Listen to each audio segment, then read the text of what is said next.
So I've heard through the social media grapevine that there are a select group of men entering their soft guy era.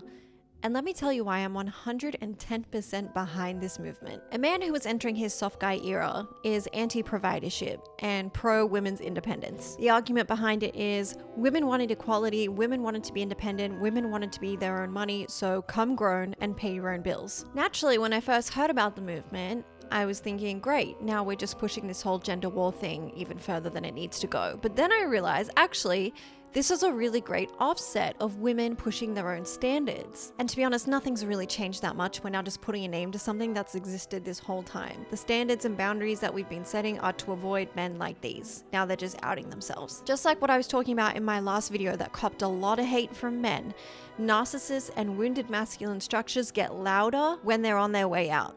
So now that they're finally giving themselves a name, this is a really good sign. The problem that these men need to collectively overcome together is their low standards. Their standards are any woman with a vagina, any woman that will pick him. So a lot of men get into these relationships because they've tricked and manipulated women into thinking that they're a good guy. Eventually the mask comes down, and then they get lazier and lazier. They start pulling away everything that was promised. Now the woman is being manipulated into doing majority of the labor, emotional, physical, and financial. And I know this because I've experienced this myself. When a man enters a relationship with a woman who he doesn't really like that much, or he tells himself that he likes, because a lot of times these men idolize the chill girl only to realize she's not that chill, and that women actually aren't okay with having their needs being neglected. These men build up resentment towards all women. Now, does his standards for himself inspire in him a desire to want to provide for a woman? No, because he hasn't met his dream woman yet.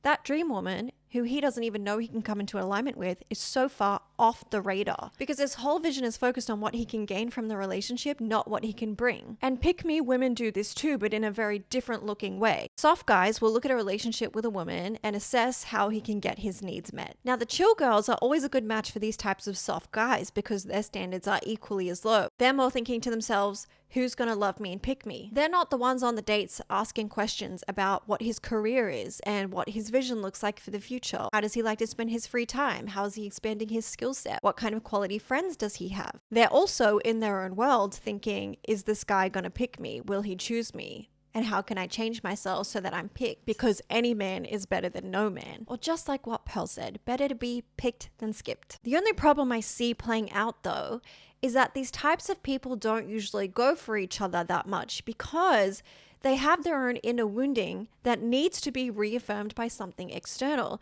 So if you have a guy entering his soft era because women aren't all that, do you think they're gonna go for the chill girl who makes herself readily available for these types of men? No, they're gonna go for the ones with standards. And then what happens is they're going to get rejected and that's going to piss them off. Now they've just reaffirmed their own gender stereotypes. They say women aren't all that because women are that, but they don't want you to know it. It's funny to watch, but this is a very good thing because both genders are now going their separate ways, which is exactly what's needed for us to come together again in peace and harmony. The gender wars that we're witnessing playing out is a buildup of misogynistic conditioning that teaches men they're entitled to everything a woman has to offer, and that teaches women to not have standards for themselves and give themselves away to anyone who will pick them. This kind of conditioning isn't conducive to healthy relationships. Both parties need to go their separate ways before they can recalibrate, get focused on themselves and say, what do I want from my life? What do I want from my experience here on this planet? What kind of relationships do I want to have? When you take more time to yourself and your cup starts to fill up to the brim again, because now you don't have men trying to take from you 24/7, you get to that point where it's like, well, now it'd be really nice to share my life with someone. And because you now have everything you want and need, your standards aren't based on who will pick you, but who's going to add value to your life. The origin behind the soft guy era is men getting sick of this idea of having to provide and protect for women because they don't want to do it anymore. And it's so easy to say when you're bitter about being single that women should be this, women should treat me this way, and blah, blah, blah, blah, blah. But when you're in a relationship and you've chosen someone who is your dream woman or your dream man, you really soften a lot. And you're actively thinking, men and women, how can I make their life better and easier? But if you continue to put this wall up and you exist in this own narcissistic fear where you're thinking, what can I gain from a relationship with a man or woman? You will continue to have unhealthy relationships that prove your woundingness back to you. My name is Kirsty and welcome back to another episode of Good Girls in Remission. This is where good girls or former 50-50 girls come to seek repentance for the sins they've committed as good girls. In this episode, we're going to take a further look into the standards that you can hold and maintain as women to make sure that you come into alignment with someone who genuinely loves you and wants to make your life better and easier. For those who are subscribed to my channel, you may have noticed that I dyed my hair, and yeah, it's eating. What we're doing on this channel is deconditioning from misogynistic programming that teaches you how to be the good girl so that we can attract a partner who is in alignment with us, our dream self, not our wounded self, not the good girl self, our dream self. Recently, I watched a couple of videos of red pill men teaching other red pillers how to attract female attention. Also, the fact that these guys' content is always centered around how you can get a girl's attention, not how to be a good man, is hilarious. The tactics this one guy was talking about, I was fucking laughing so hard. He was saying that he was on a date with a woman and he swears to God that he spent 30 minutes talking about oatmeal and the way that the peanut butter and the honey just blended together so well. And he said, you know what I did on this date? I used the word I centered the conversation around myself. I talked about oatmeal so that no questions were asked about my career and my finances. And then you go online and you see all of women's content talking about decentering men and how you can become your own dream woman. So we've got more women upping their standards, keeping to themselves, and then we have men calling women misandrous for not wanting to fuck them. Eventually, y'all ladies are gonna have to settle. Who? I'm sorry, who is settling for? You don't exist to us. We're more concerned with being the woman of our dreams so that good men become a standard. What exactly is the good girl conditioning that we're unpeeling ourselves from? This is any kind of conditioning that tells you what it means to be a man's dream woman. You can never be every man's dream woman no matter how hard you try. Contrary to what you've been taught, there is no stock standard. The dream woman that most men are taught that they want is like a mass-produced doll. Before, it was if you can have the least amount of needs, turn a blind eye to cheating, raise the family by yourself, take care of your husband, and look amazing while you do it, you're a dream woman. The dream woman is now someone who splits her bills with men to make it financially easier on him. The only problem is these types of misogynistic men haven't caught up with the times. They're not stepping up in the areas that women were previously expected to dominate and take care of, i.e. domestic labor and emotional labor, and now we have financial labor. The reason why I personally preach against women splitting bills is not because women can't do it, it's not because women are inherently selfish and bratty. It's usually because when you make yourself available to these types of men who prefer that arrangement, you set yourself up for emotional abuse. Usually these men don't recognize the kind of sacrifices women are making to be in a relationship. And when I said in one of my last videos that men are typically a liability, what that means is if he's not adding value to your life, he's deliberately taking from you. And in these instances, it's just easier to pay your own bills and be your own independent woman than be in a relationship with a man who goes 50-50 because they aren't making your life easier, they're making it worse. These guys are more likely to string out a relationship and not propose. They're more likely to see themselves as the prize. And when I say that, I'm not taking away from a man's inherent value. I'm referencing the role he plays in a relationship, the bare minimum being protecting and providing. If you're a dude in a relationship with a woman who's going half with you, you're not as invested in it. Especially if finances are a touchy subject for you. If you're not investing one of your most finite resources into your relationship, in which you see your woman as an extension of you, not as separate from you, it's easy for you to walk away. The sunken cost value has gone drastically down. And it's often these women who give their all to these kinds of men who get hurt. I don't actually value that much. I'm gonna go see what this girl can offer me. Whenever I hear an argument made by a man that women just want to use them for their money, I actually laugh because I've never seen it. I don't know anyone in my life who wants to use a man for his money. They want his generosity. They want his investment.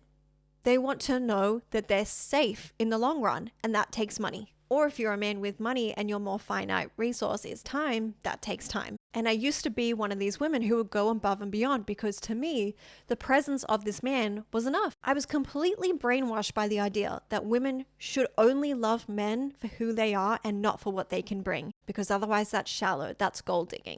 I never in my life dreamed of moving in with a man who would pay for my bills. And I made fun of women for doing it until I understood why. Most of us would be happy to continue going 50-50, but because it's never 50-50, we don't want to do it anymore. Real love doesn't have to make you suffer. Real love doesn't have to be a broke man just charming you with his words to give you that butterfly feeling in your heart. True love is a man going out of his way to make your life easier. Oh, but what does he get in return? A woman who does the same, but in a different way. Oh, well, that's not good enough. I want to be provided for. Then go do that. One message that I want to get across to women is that it's easy for a man to fall in love with you when you give him everything he desires. Of course you will be picked. Of course you will be chosen. But it doesn't guarantee his investment in you, and it risks you being used for just what you can offer. The second that you start expecting more for yourself and having standards is the second that they'll turn away from you. And I know that men are arguing the same thing. Women just want to use us for our money. Then stay out of circles in which women are using men for money. It's that simple. It reminds me of that interview I saw with the Fresh and Fit guy, and he was complaining that women aren't wifey material, but his choice of dating apps was a sugar daddy website. All I see in those men is victim consciousness, them proving to themselves why women ain't shit. Another example of this good girl conditioning that we talk about is being a man's piece. It's an incredibly restrictive term that gets misused. Women who are expected to be a man's piece are not usually met with an environment in which peace can be maintained. Soft guy men want women to be their piece, but they're entirely chaotic. They're ungrounded, they're unstable, they're selfish, they're narcissistic. What woman is going to thrive in that environment? And the second way that that gets misused is that it shits on the multidimensionality of the feminine energy. We can't walk outside when it's raining and just go, oh, I just want you to be my piece today. Mother Nature gets to decide how she's feeling on the day. And that's the divine feminine energy. We live on a totally different hormonal cycle to men. So why the fuck would you expect peace from a woman who's literally going like that every single month? The way that we bring peace isn't by expecting women to be on a flat line like that. It's by providing a container to support her ups and her downs. If she's having a bad day, you don't bring peace to the situation by saying, well, just chill out, just relax. You've got to have the social skills to hold space for someone else. Or if she's in a good mood and you see that she's shining, you don't maintain peace by saying, oh, why can't you be like this all the time? You're not honoring the principles of the feminine energy because he's setting you up for an experience in which he's going to get annoyed if you be anything other than his piece. And if you try to fit yourself into the little box of what he considers his dream woman, you'll totally burn out and hurt yourself. I'm so glad that I personally broke away from this narrative that the way that we show up as women is inherently wrong, because it's not. And for those of you who are in my community for the Good Girls Handbook, which is the program I created to actually help women step into their feminine energy and overcome this good girl conditioning so they can become their dream woman and attract a whole life in alignment with that version of themselves. We've talked all about your energetic signature. The more you clear out your traumas, your inner wounding, and this misogynistic programming, as well as your own childhood wounding, the clearer and higher your frequency or your aura becomes, and the more you change what you attract to yourself. You can also now start layering in different traits of the feminine energy. The one we spoke about in the live masterclass I did a couple of weeks ago was sensuality. The reason why I chose that particular trait is because a woman who was in touch with her own sensuality, not to be confused with sexuality, even though it can be related, is because you come into alignment with trust in yourself and trust in the universe. You now reposition your source of providership away from men and to the universe. The divine feminine doesn't rely on men, but it can depend on men. We don't give our whole identity away to men, but they are a welcome addition to our life and vice versa. In the program for the handbook, that's where we go into extreme depth on the belief systems, but also the polarities between the masculine and the feminine. Because when you understand the polarities properly, that's how you draw in your dream partner, your dream friendships, your dream career, and abundance in every single sense. Personally, I love using EFT tapping and guided visualizations and affirmations to help me get to the the actual core root of the wound. And when I take my time to actually do it properly, the right way, that's when I see a huge change in my life. The more you clear that gunk away, the more you facilitate the inner environment in which your femininity can come out to play. And that's when life starts to get really fun, because now you're not so guarded. Your main priority isn't centered around what you can get from men, but ways that they can actually add value. Do you see the energetic difference between that? One is I need this, and the other is I choose this. And when you need something, it usually comes from a place of fear. But when you choose something, it comes from a place of abundance. And the best thing about this whole experience of doing the inner work is that life simply just becomes more fun. It just gets easier. That's why I see this pushback from men being a really good sign, because to me, it's confirmation that our standards and our boundaries are actually working. Because everybody needs to individually take responsibility for their own life. And the girls who do that in communities like mine for the Good Girls Handbook are taking responsibility for their own life by removing themselves from the conditioning that tells us that we need to be something, that who we are is wrong. And we're not afraid of being seen as an absolute menace to men who find that really intimidating. These are the men who will call you difficult. But because our container has now expanded and we can hold other people's perceptions of us, we're not in fear anymore. We don't fall back to people pleasing to keep ourselves small in order to have people change their labels of us. Instead, we're now pushing it back on them. So if they're quite willing to call us difficult, spoiled, and bratty, they're now coming face to face with their own projection of that. Because I'm not even sorry to say this, but the guys entering their soft guy era are the most spoiled, bratty, entitled little shits I've ever seen. But please go forth and out yourself, because we are officially no longer an energetic match. That concludes this week's episode. Thank you so much for watching, and I will see you next week.